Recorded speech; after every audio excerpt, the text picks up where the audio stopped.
तो आज हम पढ़ने जा रहे हैं कक्षा 8 की विज्ञान अध्याय 2 सूक्ष्मजीव मित्र एवं शत्रु में अभ्यास के प्रश्न। आज इस वीडियो में हम अभ्यास के जो प्रश्न दिए गए हैं उनका समाधान करेंगे।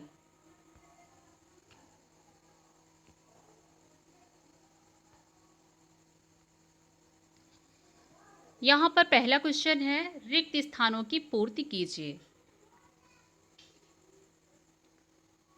सूक्ष्म जीवों की सहायता से देखा जा सकता है, तो यहाँ पर होगा सूक्ष्म जीव को सूक्ष्मदर्शी की सहायता से देखा जा सकता है।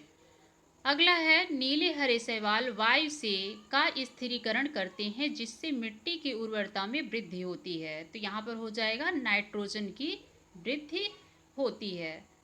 अगला है, एल्कोहल का उत्पादन नामक सूक्ष्म जीव की सहायता से किया जाता है, तो यहाँ पर हो जाएगा एल्कोहल का उत्पादन ईस्ट नामक सूक्ष्म जीव की सहायता से किया जाता है।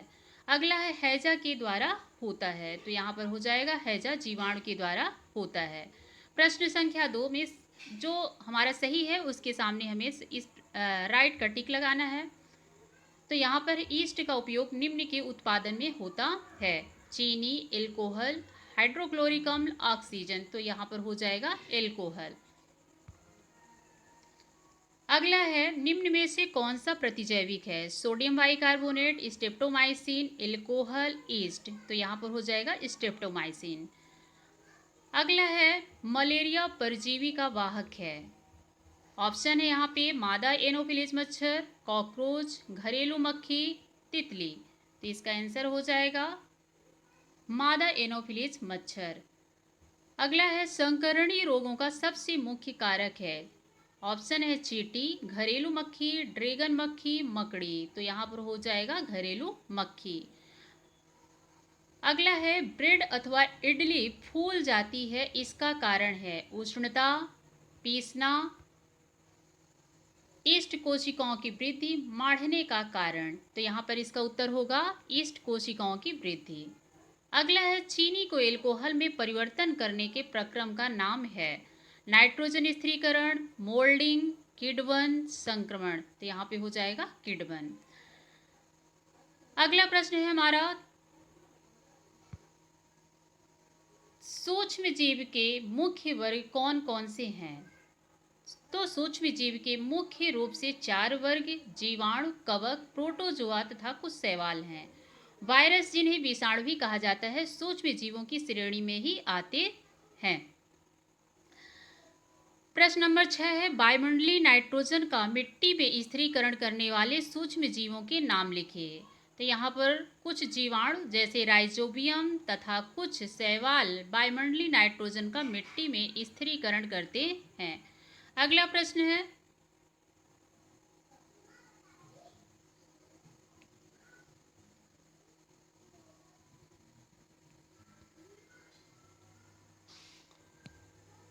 सूक्ष्म जीवों को क्या नंगी आंखों से देखा जा सकता है? यदि नहीं तो वो कैसे देखे जा सकते हैं? तो यहाँ पर हो जाएगा नहीं, उन्हें हम नंगी आंख से नहीं देख सकते हैं। सूक्ष्म जीवों को सूक्ष्मदर्शी की सहायता से देखा जा सकता है।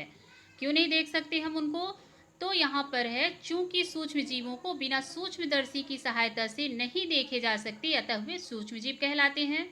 सूक्ष्म जीव इतने छोटे होते हैं, अर्थात सूक्ष्म होते हैं कि उन्हें नंगी आंखों से देखना संभव नहीं है। चूंकि उन्हें केवल सूक्ष्मदर्शी यंत्र की सहायता से देखे जा सकते हैं, इसलिए वो सूक्ष्म जीव कहलाते हैं। अगला प्रश्न है, हमारे जीवन में उपयोगी सूक्ष्म जीवों के बारे में 10 पंक्तियां लिखिए। उत्तर है, बहुत सारे सूक्ष्म जीव हमारे लिए काफी उपयोगी हैं। ईस्ट नाम का बैक्टीरिया दूध से दही बनाने में, ब्रेड, केक आदि बनाने के लिए तैयार किए गए मैदा में खमीर उठाने तथा किण्वन की प्रक्रिया द्वारा एल्कोहल बनाने में उपयोग होता है। कुछ सूक्ष्म जीव का उपयोग कर प्रतिजैविक एंटीबायोटिक बनाया जाता है, जो सूक्ष्म जीवों को नष्ट कर बीमारी के दौरान हमें स्वस्थ बनाता है। कुछ सूक्ष्म जीव जैसे कवक, मृत तथा सड़ने वाले जैविक पदार्थों को अपघटित कर मिट्टी में मिला देते देता है तथा इस तरह पर्यावरण को शुद्ध करने में हमारी मदद करता है। कुछ सूक्ष्मजीव जैसे राइजोबियम, जो कि एक बैक्टीरिया है, तथा कुछ शैवाल वायुमंडलीय नाइट्रोजन को घुलनशील बनाकर मिट्टी में उपलब्ध कराकर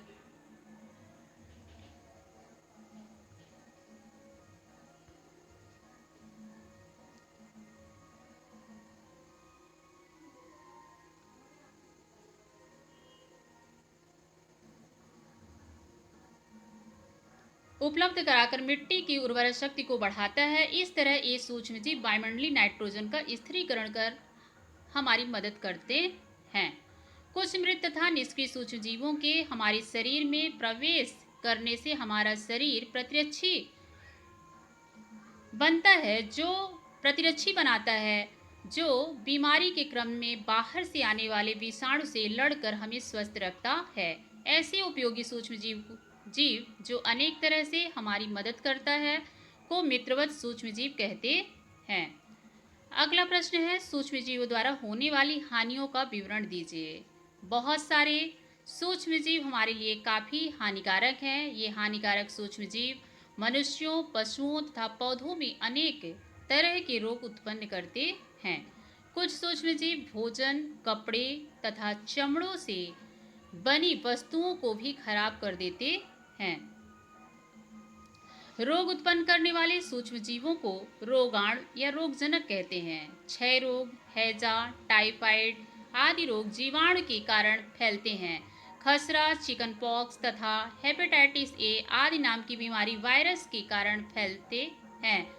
मलेरिया नाम की बीमारी प्रोटोजोआ नाम के सूक्ष्मजीवों द्वारा फैलता है। प्रश्न संख्या 9 है, प्रतिजैविक क्या है? प्रतिजैविक लेते समय कौन सी सावधानियां रखनी चाहिए? उत्तर है, सूक्ष्मजीवों द्वारा तैयार औषधि को प्रतिजैविक या एंटीबायोटिक कहा जाता है। प्रतिजैविक या एंटीबायोटिक बीमारी पैदा करने वाले सूक्ष्मजीवों को नष्ट कर देते हैं। प्रतिजैविक या एंटीबायोटिक टैबलेट, कैप्सूल या इंजेक्शन के रूप में बाजार में उपलब्ध है, जिसे जरूरत के अनुसार बीमार व्यक्ति को दिया जाता है। प्रतिजैविक को हमेशा डॉक्टर की सलाह पर ही लेना चाहिए तथा उसके कोर्स को भी पूरा करना चाहिए। बिना आवश्यकता के प्रतिजैविक का सेवन नहीं करना चाहिए।